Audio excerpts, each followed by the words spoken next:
Boa tarde, alunos. Que Deus abençoe vocês e as suas famílias. Bom, continuando a nossa aula aí, a última aula nós falamos sobre os homens primitivos. Encerrei, falando sobre a diferença entre os neandertais e os homo sapiens sapiens, que somos nós. Aí hoje nós vamos tentar responder uma pergunta que a humanidade se faz desde que a América foi descoberta. Como os homens chegaram à América? Essa é uma pergunta que não quer calar. E surgiram várias hipóteses para explicar a presença do homem aqui na América. Quando Colombo aqui chegou, calcula-se que a América ela era povoada por cerca de mais ou menos 25 milhões de indígenas ou de nativos. E uma pergunta que começou a ser feita: como que esse povo veio parar na América, já que a América é um continente que não tem ligação nem com a Ásia, nem com a África, nem com a Europa.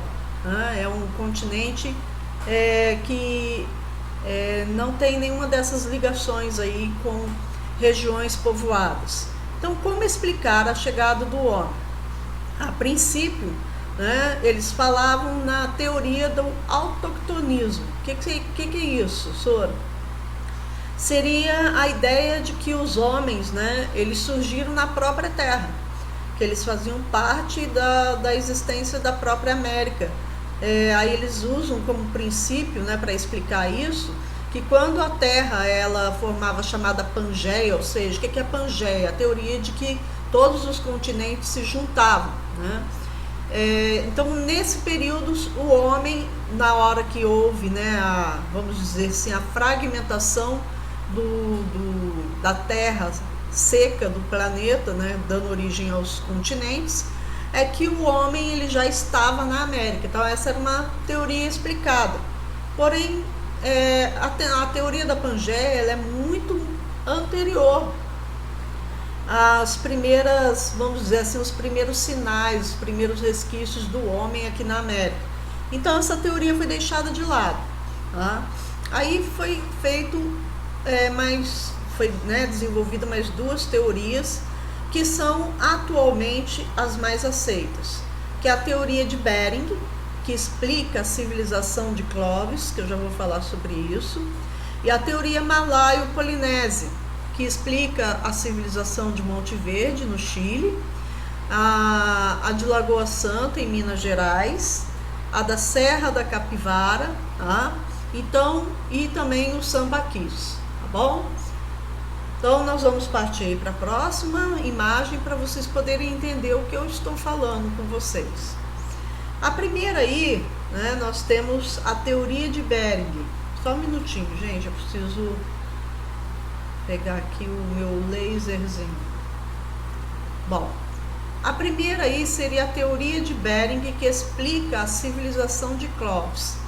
Segundo a teoria de Bering, o que essa teoria dizia? Que quando a Terra ela passou pela era glacial, aqui tá vendo, no mapa? Presta atenção no mapa aqui, Então aqui nós temos o continente asiático e aqui nós temos o continente da América. Aqui hoje é a região da Sibéria, Vladivostok, na Rússia, e aqui é o Alasca dos Estados Unidos. E aqui existe um rompimento, ou seja, eles não se ligam, eles não se tocam, porque aqui tem um mar. Então aqui nós temos a presença do mar. Aqui é o que nós chamamos de Estreito de Bering. Então, na teoria de Bering, diz que durante a era glacial, esse estreito aqui de Bering, o mar aqui, ele se congelou. Então, ele formou aqui uma ponte natural de gelo. Isso, de vez em quando, acontece ainda. Forma-se ali, o mar congela quando está um inverno muito intenso na região do glacial ártico. Então forma-se ali uma ponte de gelo. E segundo os especialistas, o homem primitivo, por cerca de mais ou menos uns 11 mil anos atrás, ele era nômade, então ele vivia basicamente da caça, da pesca e da coleta.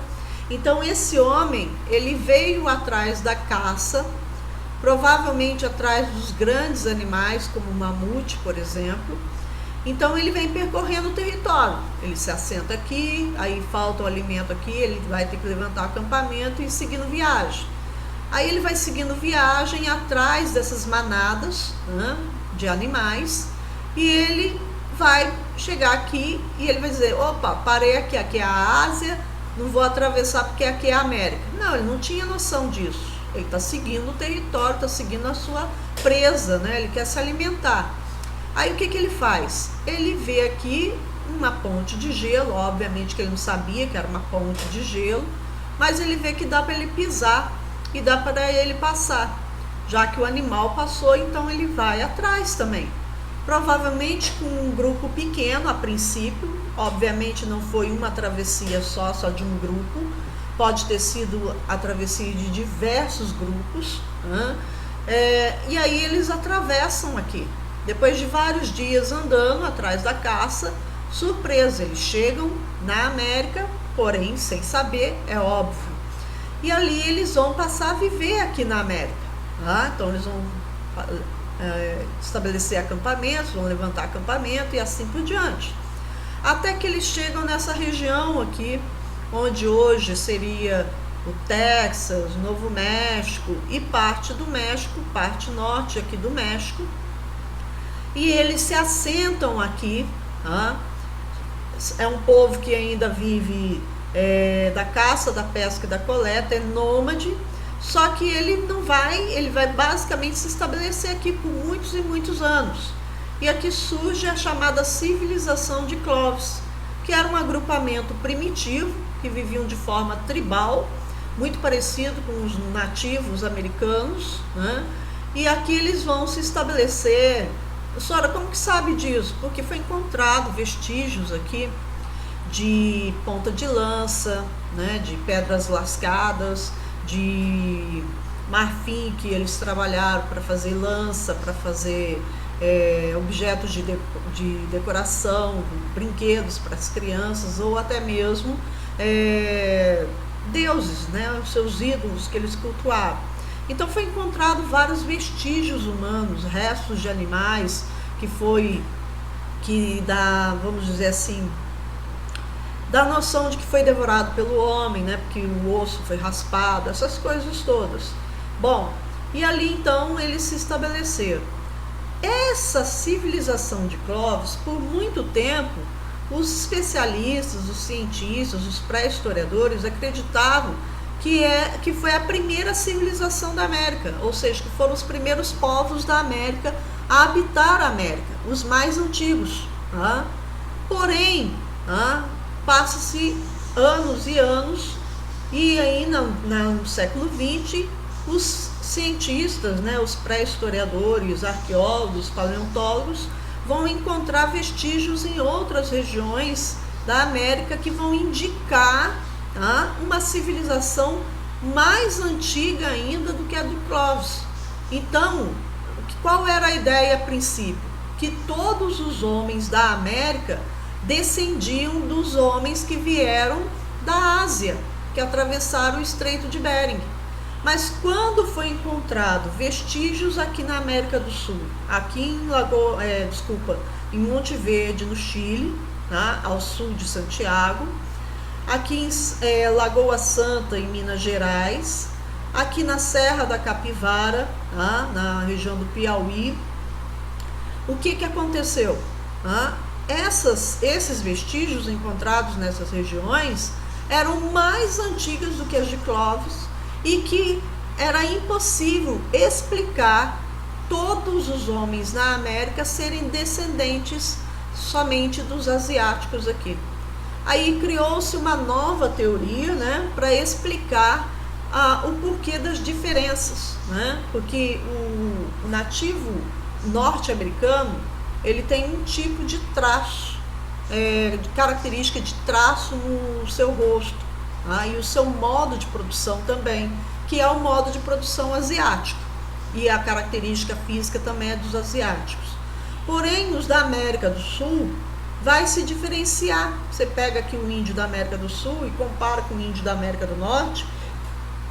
Desculpa, gente, eles são diferentes.